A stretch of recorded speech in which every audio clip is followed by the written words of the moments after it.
Be, ito sahod ko. Wow. Sahod ka na pala? Paalam mo na ako, be.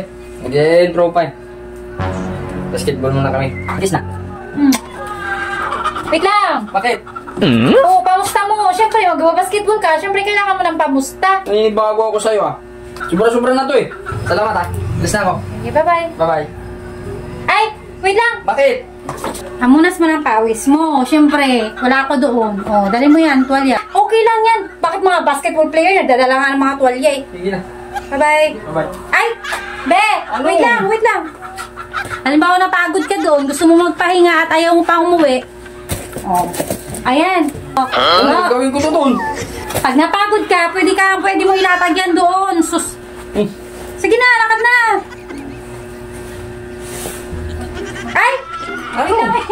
Lakad na ako. Kailangan may partner yung unan. Basketball ang pupuntahan ko. Lakad na doon. Ay, wait lang. May nakalimutan ako.